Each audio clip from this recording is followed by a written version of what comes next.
এই মুহূর্তে সারা বাংলাদেশের মধ্যে বাংলাদেশ আওয়ামী লীগের রাজনীতি নিষিদ্ধ হোক, বাংলাদেশ আওয়ামী লীগ কখনো নির্বাচনে যেন আর অংশগ্রহণ করতে না পারে, প্রয়োজনে শেখ হাসিনার ফাঁসি দিয়ে দেওয়া হোক, আওয়ামী লীগের যত ঊর্ধ্বতন নেতাকর্মী আছে সবার ফাঁসি হয়ে যাক, আজীবন ভারত থাকুক, জীবিত দশায় তাদেরকে আর চোখে দেখতে চান না।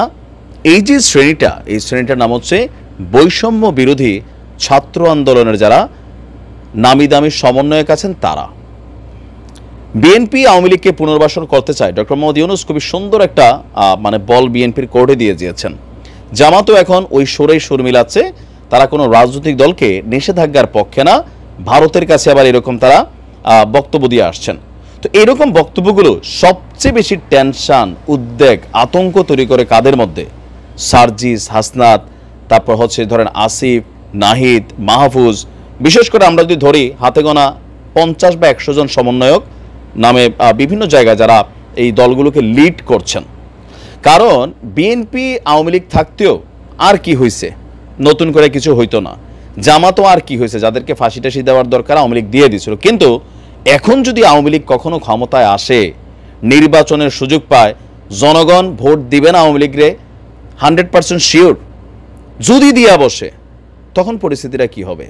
গণতান্ত্রিক প্রক্রিয়া যদি আওয়ামী লীগ ক্ষমতায় চলেই যায়, তাহলে সবার আগে এটা 100% যে লিগেলি ইলিগেলি এই সমন্বয়ক সহ তাদের যে খানদান 14 জেনারেশন তাদেরকে কিন্তু ধরবে। আর ফেসবুকের বিভিন্ন পোস্টে ছাত্রলীগ বা যুবলীগ আওয়ামী লীগের নেতাকর্মীরা প্রকাশ্যে কিন্তু এগুলো বলছেন। ইভেন শেখ হাসিনাও কিন্তু ফোনে বলেছেন প্রত্যেকটার বিচার করা হবে। আর এই ভয়টা সমন্বয়কদের মধ্যে কাজ করছে। তবে সমন্বয়করাও অনেকে শেখ হাসিনাকে নিয়ে ট্রল করছেন। যেমন সার্জিস গতকালকে তিনি হয়তো স্বপ্নে দেখছেন কিনা আমি জানি না, শেখ হাসিনা বাংলাদেশে নাই, তাহলে স্বপ্নেও দেখে থাকতে পারেন যে পদ্মা সেতুর মধ্যে শেখ হাসিনাটা দেখা যায় কিনা। বিষয়টা ট্রোলিং ছিল ওই জায়গায়, যে বেগম খালেদা জিয়া এবং ডক্টর ইউনূসকে পদ্মা সেতু থেকে ফেলে 2টা করে চুপনি দেওয়ার জন্য বলছিলেন, আবার খেয়াল রাখতে হবে যেন না মরে। তো ওইটার পরেই সম্ভবত এটা নিয়ে নানান ট্রোলিং হচ্ছে, যখন খালেদা জিয়া এবং কি ডক্টর ইউনূস একসাথে ছিলেন। তো পদ্মা সেতুর জায়গায় আছে, তারাও আছে, সাবেক প্রধানমন্ত্রী শেখ হাসিনা নাই, এই কারণে একটা ট্রোলিং ইস্যুতে নিচ্ছে। তবে হাসনাত বলছে খুবই সিরিয়াস কথা, সার্জিসও কিন্তু বলছে জীবন থাকতে প্রয়োজনে জীবন দিয়া দিব। তো জীবনে এমনিও যাবে, এইভাবেও যাবে, ওইভাবেও যাবে। তো যার কারণে সমন্বয়করা কোনোভাবেই কিন্তু আওয়ামী লীগকে বাংলাদেশে রাজনীতি করতে দিতে চাইবে না। এটা খুবই স্বাভাবিক, এটা তাদের ব্যক্তি সিকিউরিটির জন্যই আরও বেশি জরুরি। তো এই কথাটা আপনি দেখেন, হাসনাতের স্ট্যাটাসটা বলছে আওয়ামী লীগকে ক্ষমা করার মাধ্যমে 20 বছর পরে 4000 সন্তানের মৃত্যু পরোয়ানাতেই স্বাক্ষর করা হবে। তার ফেসবুকে তিনি লিখছেন যে কাজেই এবার আওয়ামী লীগকে ক্ষমা করে দেওয়ার অর্থ হলো আজ থেকে 20 বছর পর আমাদের 4000 সন্তানের মৃত্যু পরোয়ানাতে স্বাক্ষর করা। কথাটা যেন আমরা মাথায় রাখি। সমন্বয়করা কিন্তু মাথায় রাখছে, তারা যে যেখানে আছে সর্বোচ্চ লেভেলে চাচ্ছে আওয়ামী লীগকে নিষিদ্ধ করতে। কিন্তু বিএনপি এই কথায় রাজি হচ্ছে না, হবেও না, জামাতও হবে না। আপনি লিখিত রাখতে পারেন। এখন ভিপি নূর তার পলিটিক্যাল অবস্থান, একজন ব্যক্তিকেন্দ্রিক দল, এখানে বড় কোনো জনসমর্থন নেই। কেউ কেউ বলছেন সারা বাংলাদেশে যদি ভিপি নূর যে বলেন 330 আসনে তিনি প্রার্থী দিবেন, পুলিশ এজেন্ট তো দিতে পাবেন না, প্রার্থী খুঁজে পাবে না, এরকম। তো তাদের বক্তব্যগুলো ইম্পর্টেন্ট হচ্ছে জাতীয় পার্টি, তারা তো বইলেই দিছে সমন্বয়কদের হাতে তারা নির্যাতিত হয়েছে, তাদের বক্তব্য অনুযায়ী পাল্টে অনেক কিছু হয়েছে। সমন্বয়করা বলছে তোমরা ফেসিসদের দোসর, আওয়ামী লীগের এই শক্তিটুকু মানে তোমরাই টিকাইয়া রাখছো, নির্বাচনে যায় বাকিরা তো যায় নাই, সুতরাং আপা গেছে যেখানে তোমরা যাবা সেখানে, জাপা যাবে সেখানে। এটা নিয়ে অনেক ঘটনা হয়েছে, এখন পরিস্থিতি শান্ত। বিএনপি খুব স্ট্রিক্টলি বিভিন্ন অবস্থানে শক্তভাবে তাদের অবস্থান প্রকাশ করছে।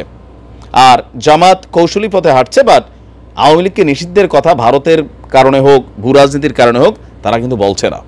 এখন হাসনাত বলছে আপনার মূল পোস্টদাতা এখানে ছিল শফিকুর, আওয়ামী লীগ ক্ষমা চাইলে রাজনীতিতে ফেরার সুযোগ পাবে, এইসব কথার কোনো মানে নাই। এখন এটা নিয়ে অনেকেই বক্তব্য দিচ্ছিল যে আওয়ামী লীগের মধ্যে যেহেতু অনুশোচনা নাই, প্রথমে তারা ক্ষমা চা কৃতকর্মের জন্য, অনুশোচনা করুক, তারপরে ভাইবা দেখবো। কিন্তু আওয়ামী লীগ যে এত তাড়াতাড়ি রিয়াকশন দিবে, বাহাউদ্দিন নাসিম তিনি এসে এক বার্তা দিয়ে বসলেন কি, আমরা এত ঘাড়তেরা দল না, কৃতকর্মের জন্য যদি ক্ষমা চাইতে হয় জাতির কাছে গণতন্ত্র রক্ষার্থে আমরা ক্ষমা চাইব। এরপরই কিন্তু পেঁচটা লাগছে। তো ক্ষমা যদি চাইয়েই ফেলে, বিচারের মুখোমুখি যদি হইতেই চায়, তাহলে তো আওয়ামী লীগ দেশে চলে আসবে। তো গণতান্ত্রিক প্রক্রিয়াতে আওয়ামী লীগ রাজনীতি করবে, বিচারের যারা হবে, অপরাধী যারা আছে তাদের শাস্তি হবে, কিন্তু আওয়ামী লীগের নাম নিশানা তো মিটানো যাবে না। তো সেই ক্ষেত্রে কি হবে?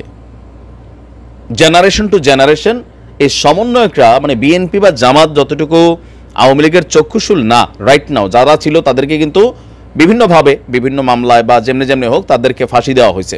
তো এখন এই যে একটা বিশাল সাম্রাজ্যের পতন আওয়ামী লীগের, এই যে লজ্জা, এই যে অপমান, এই যে দেশ ছাড়া পালানো লাগলো, মানে এই বক্তব্যগুলোতে এখন ট্রোলিংয়ে আসতেছে। তো কোথাও না কোথাও আওয়ামী লীগের প্রত্যেকটা নেতাকর্মীর ভিতরে যারা অন্ধ দলকানা, আমাদের বাংলাদেশের সবাই অন্ধ দলকানা না, বাট ম্যাক্সিমাম আমরা যারা আছি বিভিন্ন দলের রাজনীতি করি দলকানা টাইপেরই, নানানভাবে বক্তব্য দিচ্ছে। আবার বিভিন্ন জায়গায় দেখেন সমন্বয়কদের উপরে হামলাও হচ্ছে, ছাত্রদল হাতুড়ি চাচা দিচ্ছে, আবার এই সমন্বয়করা নিজেরা এখন বিভাজিত হয়ে গেছে। তো সব কিছু মিলিয়ে সার্জিস এবং হাসনাত যে স্বপ্ন দেখছেন, স্বপ্নটা কিন্তু দুঃস্বপ্ন, এটা কিন্তু সত্যিই হবে। কাকতালীয়ভাবে যদি অন্য কিছু হয় সেটা হইতে পারে যে ধরেন শেখ হাসিনা হঠাৎ করে মরেই গেল, বয়স্ক মানুষ, তাইলে হয়তো এখানে নতুন কিছু ঘটবে না, এটাও মনে রাখেন। ওনার পরে জয় আসবে, জয়ের পরে পুতুল আসবেন, তারপরে ববি আসবেন, এখানে অনেকেই বাই জেনারেশন এখানে কেউ না কেউ লিড করবেন এবং এই জিনিসগুলোকে তারা প্রায়োরিটি দিবেন।